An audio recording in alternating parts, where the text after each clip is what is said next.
নমস্কাৰ বন্ধুসকল, স্বাগতম জনাইছোঁ জবছ ফৰ আছামৰ এটা গুৰুত্বপূৰ্ণ ভিডিঅ'লৈ। বন্ধুসকল, আমি আজি এই ভিডিঅ'ত আলোচনা কৰিম অংগনবাদী সহায়িকা পদৰ কাৰণে বহুকেইটা পদ মুকলি হৈছে। যদি আপোনালোকে ইয়াত আবেদন কৰিব বিচাৰে কেনেদৰে আবেদন কৰিব পাৰিব, লগতে ইয়াৰ লাষ্ট ডেট কেতিয়া আছে, অংগনবাদী সহায়িকা পদৰ কাৰণে যদি আবেদন কৰিব বিচাৰে কোন কোন ডিষ্ট্ৰিক্টৰ কেণ্ডিডেটসকলে আবেদন জনাব পাৰিব, সেই গোটেইখিনি বিষয় আমি এই ভিডিঅ'ত বিতংভাৱে আলোচনা কৰিম। বন্ধুসকল, যদি আপোনালোকে মোৰ চেনেলটোলৈ নতুনকৈ ভিজিট কৰিছে বা যদি এনে ধৰণৰ আপডেট পাই থাকিব বিচাৰে তেনেহ'লে মোৰ এই চেনেলটি প্লিজ ছাবস্ক্ৰাইব কৰি দিয়ক, লগত থকা বেল আইকনটো দবাই দিয়ক। বন্ধুসকল, অংগনবাদী সহায়িকা পদত যদি আপোনালোকে আবেদন কৰিব বিচাৰে ইয়াৰে আপোনালোকৰ বয়সৰ সীমা হৈছে 18 বছৰ বয়সৰ পৰা 44 বছৰ বয়সৰ মাজত যদি আপোনালোকৰ বয়স হৈছে আবেদন জনাব পাৰিব। লগতে ইয়াত আবেদন কৰিবলৈ হ'লে আপোনালোকে অংগনবাদী সহায়িকা পদৰ কাৰণে মেট্ৰিক পাছ কৰিব লাগিব। যদি আপোনালোকে চিম্পুল মেট্ৰিক পাছ কৰা আছে তেনেহ'লে আপোনালোকে সেই পোষ্টখিনিত অফলাইনৰ জৰিয়তে আবেদন জনাব পাৰিব। বন্ধুসকল, ইয়াত আবেদন কৰিবলৈ হ'লে আপোনালোকৰ কি ডকুমেণ্ট প্ৰয়োজন হ'ব। বন্ধুসকল, ইয়াত আবেদন কৰিবলৈ হ'লে আপোনালোকৰ বয়সৰ প্ৰমাণ পত্ৰ, মেট্ৰিকৰ এডমিট কাৰ্ডখন বা ডেট অফ বাৰ্থ চাৰ্টিফিকেটখন আপোনালোকে দিব পাৰিব। লগতে আপোনালোকৰ উত্তীৰ্ণ হোৱাৰ মাৰ্কশ্বিট বা চাৰ্টিফিকেটখন আপোনালোকে দিব পাৰিব। লগতে যদি আপোনালোকৰ কিবা এক্সপিৰিয়েঞ্চ বা অভিজ্ঞতা থাকে দিব লাগিব। লগতে জাতিৰ প্ৰমাণ পত্ৰ, কাষ্ট চাৰ্টিফিকেটখন আপোনালোকে ঘাটি দিব লাগিব। বন্ধুসকল, ইয়াত যদি আপোনালোকে 9 পাছ হয়, যদি আপোনালোকে 9ম শ্ৰেণী উত্তীৰ্ণ হয় তেতিয়াহ'লে আপোনালোকে মাৰ্কশ্বিটখন দিব লাগিব। প্ৰধান শিক্ষকৰ স্বাক্ষৰ থাকিব লাগিব যে আপোনালোকৰ 9 যদি পাছ কৰা হৈছে তেতিয়াহ'লে আপোনালোকৰ 9 পাছ মাৰ্কশ্বিটত প্ৰধান শিক্ষকৰ ছিগনেচাৰ বা চহী থাকিব লাগিব। লগতে বন্ধুসকল, ইয়াত আপোনালোকৰ স্থায়ী বাসিন্দাৰ প্ৰমাণ পত্ৰ হিচাপে গাঁওবুঢ়াৰ পৰা আপোনালোকে প্ৰমাণ পত্ৰ ল'ব লাগিব। লগতে আপোনালোকৰ আধাৰ কাৰ্ডখন জমা দিব লাগিব। বন্ধুসকল, ইয়াৰে যদি আপোনালোকে অনুসূচিত জাতি বা অনুসূচিত জনজাতি বা যদি আপোনালোকৰ চাহ জনগোষ্ঠীৰ পৰা বিলং কৰে বা যদি চাহ জনগোষ্ঠী কেণ্ডিডেট হয় তেতিয়াহ'লে আপোনালোকৰ 40% যদি থাকে, যদিহে আপোনালোকৰ মেট্ৰিক পাছ বা 9ম উত্তীৰ্ণত যদি 40%ৰ এবভ থাকে তেতিয়াহ'লে আপোনালোকক ইয়াত অগ্ৰাধিকাৰ দিয়া হ'ব।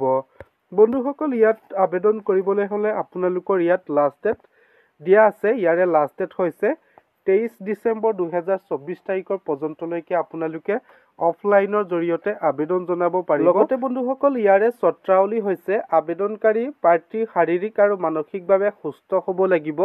বা যদি আপোনালোকে ইয়াত আবেদন কৰিব বিচাৰে তেতিয়াহ'লে আপোনালোকে ইয়াত মেডিকেল চাৰ্টিফিকেট নিব লাগিব।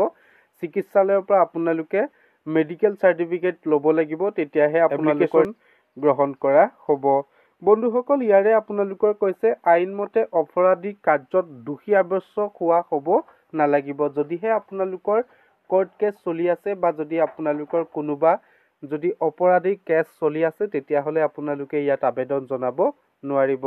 বন্ধুসকল, ইয়াৰে যদি আপোনালোকৰ এপ্লাই কৰে বা ইয়াত যদি আপোনালোকে অলৰেডি আবেদন কৰি দিয়ে তেতিয়াহ'লে আপোনালোকৰ ইয়াত চিলেকশ্যন প্ৰচেছ হ'ব। আপোনালোকৰ মৌখিক সাক্ষাৎকাৰ হ'ব বা যদি ইয়াত আপোনালোকৰ ভাইভা অনুষ্ঠিত কৰা হ'ব।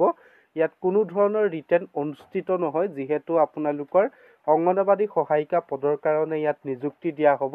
গতিকে ইয়াত আপোনালোকৰ মৌখিক সাক্ষাৎকাৰ বা ভাইভা অনুষ্ঠিত কৰা হ'ব। বন্ধুসকল, সাক্ষাৎকাৰৰ সময়ত আপোনালোকে অৰিজিনেল ডকুমেণ্টখিনি লৈ যাব লাগিব। লগতে আপোনালোকে জেৰক্স কপি নিব লাগিব। বন্ধুসকল, সাক্ষাৎকাৰৰ দিন আৰু সময় কাৰ্যালয়ৰ ফলকত আঁৰি দিয়া হ'ব। যেতিয়া ইণ্টাৰভিউ অনুষ্ঠিত কৰা হ'ব তেতিয়া আপোনালোকক কাৰ্যালয়ৰ ফলকত আপোনালোকৰ নটিচ জাৰি কৰা হ'ব। বন্ধুসকল, বহুতে মোক কমেণ্ট কৰি সুধি থাকে যে ইয়াৰে আপোনালোকৰ অংগনবাদী পদখিনি কোন ডিষ্ট্ৰিক্টৰ পৰা মুকলি হৈছে। যদি আপোনালোকে সম্পূৰ্ণকৈ ভিডিঅ' নাচায় তেতিয়াহ'লে আপোনালোকে গম নাপাব যে আপোনালোকে কোন ডিষ্ট্ৰিক্টৰ কাৰণে সেই এডভাৰটাইজমেণ্ট মুকলি হৈছে বা কোন ডিষ্ট্ৰিক্টৰ কেণ্ডিডেটসকলে আবেদন কৰিব পাৰিব। বন্ধুসকল, ইয়াৰে আপোনালোকৰ বিজ্ঞাপন অংগনবাদী সহায়িকা দিয়া আছে। অসম চৰকাৰ সমাজ কল্যাণ বিভাগৰ অধীনত লাহৰীঘাট সংহত শিশু উন্নয়ন সেৱাৰ প্ৰকল্পত খালী হৈ থকা অংগনাবাদী কেন্দ্ৰসমূহৰ বিপৰীতে অংগনাবাদী সহায়িকা হিচাপে স্বেচ্ছামূলক সেৱা আগবঢ়াবলৈ ইচ্ছুক মহিলাৰ আবেদন বিচৰা হৈছে। বন্ধুসকল, ইয়াৰে আপোনালোকৰ সম্পূৰ্ণকে তথ্য দিয়া হ'ল যে আপোনালোকৰ ইয়াত লাহৰীঘাট সংহত শিশু উন্নয়ন প্ৰকল্প মৰিগাঁৱৰ পৰা সেই পদখিনি মুকলি হৈছে। যদি আপোনালোকে মৰিগাঁও ডিষ্ট্ৰিক্টৰ পৰা বিলং কৰে তেতিয়াহ'লে আপোনালোকে সেই অংগনাবাদীৰ সহায়িকা পদত অফলাইনৰ জৰিয়তে আবেদন জনাব পাৰিব। বন্ধুসকল, যদি আপোনালোকে অংগনাবাদী কেন্দ্ৰত পদ মুকলি হৈছে যদি আপোনালোকে চাব বিচাৰে তেতিয়াহ'লে মোৰ ভিডিঅ' ডিছক্ৰিপশ্যনত লিংক দিয়া আছে, তাত গৈ আপোনালোকে অফিচিয়েল নটিফিকেশ্যনখন ভালদৰে চাব পাৰিব। চ' বন্ধুসকল, আজিৰ ভিডিঅ'টি ইমানখিনিয়ে মই আপোনালোকক ইনফৰ্মেশ্যনখিনি দিলোঁ। যদি ভিডিঅ'টো চাই ভাল লাগিলে প্লিজ লাইক কৰি দিয়ক, শ্বেয়াৰ কৰি দিয়ক, লগতে বন্ধুসকল কমেণ্ট কৰি জনাব ইনফৰ্মেশ্যনটো পাই কেনেকুৱা পালে। ধন্যবাদ।